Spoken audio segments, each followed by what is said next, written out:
आज की इस तेजी से बदलती दुनिया में खुद से नई चीजें सीख पाना, जानते हैं, एक सुपर पावर की तरह है। चाहे पर्सनल ग्रोथ हो या प्रोफेशनल, ये उसकी चाबी है।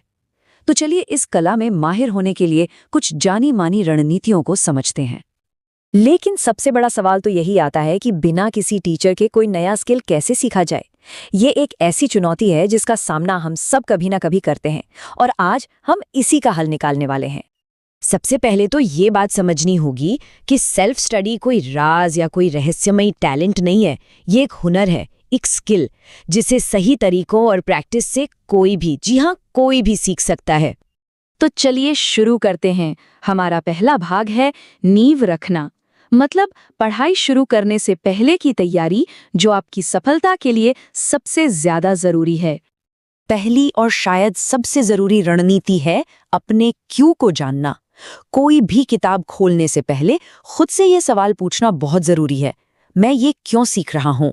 हो सकता है मकसद प्रमोशन हो, या कहीं घूमने के लिए कोई नई भाषा सीखनी हो, या बस अपना ज्ञान बढ़ाना हो। एक साफ वजह ही मोटिवेशन का सबसे बड़ा सोर्स होती है।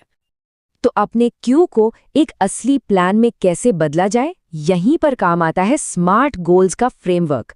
इसका मतलब है कि आपका लक्ष्य स्पेसिफिक, मेजरेबल, अचीवेबल, रेलेवेंट और टाइम बाउंड होना चाहिए। चलो इसे एक उदाहरण से समझते हैं। एक अस्पष्ट लक्ष्य है, मुझे कोडिंग सीखनी है, और दूसरी तरफ एक स्मार्ट लक्ष्य है, मैं 2 महीने के अंदर एक बिगिनर्स पाइथन कोर्स पूरा करके एक सिंपल कैलकुलेटर ऐप बनाऊंगा। देखिए दोनों में कितना फर्क है।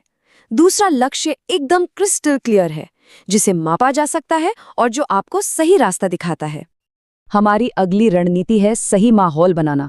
एक शांत, अच्छी रोशनी वाली जगह चुनना बहुत जरूरी है, जहां ध्यान ना भटके।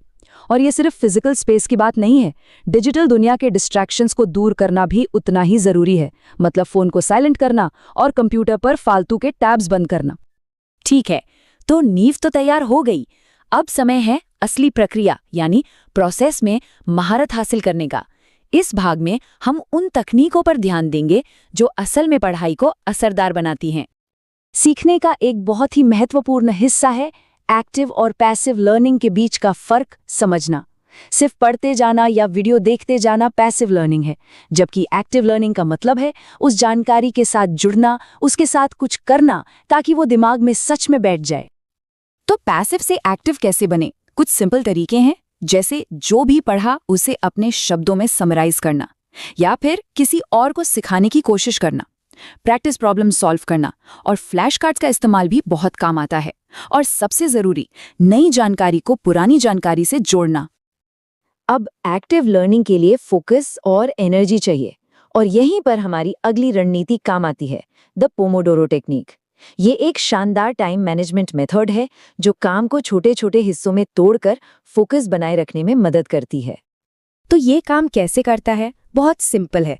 25 मिनट पूरे फोकस के साथ काम करें, फिर 5 मिनट का छोटा सा ब्रेक ले। इस साइकिल को 4 बार दोहराने के बाद 15 से 30 मिनट का एक लंबा ब्रेक ले।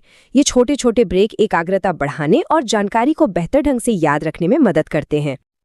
नई जानकारी सीखना एक बात है, पर उसे लंबे समय तक याद रखना वो बिल्कुल दूसरी। हमारा आखिरी भाग इसी पर है, सीखे हुए ज्ञान को स्थायी कैसे बनाया जाए। एक बहुत अच्छी कहावत है, सीखने का असली काम किताब बंद होने के बाद शुरू होता है। इसका मतलब साफ है कि असली मेहनत तो रिव्यू और रिवीजन की है, ताकि जो सीखा है वो हमेशा के लिए याद रहे।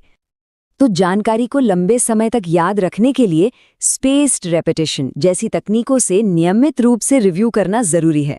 साथ ही इस पर सोचना कि क्या तरीका काम कर गया और क्या नहीं। और हाँ, सेल्फ स्टडी का मतलब ये नहीं कि सब कुछ अकेले ही करना है। ऑनलाइन फोरम या स्टडी ग्रुप से फीडबैक लेना बहुत मददगार साबित हो सकता है। तो आखिर में ये समझना जरूरी है कि सेल्फ स्टडी अपने आप में एक मेटा स्किल है।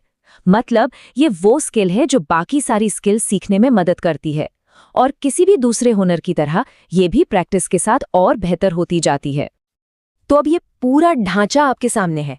सवाल बस एक है, सबसे पहले किस चीज में महारत हासिल करनी है?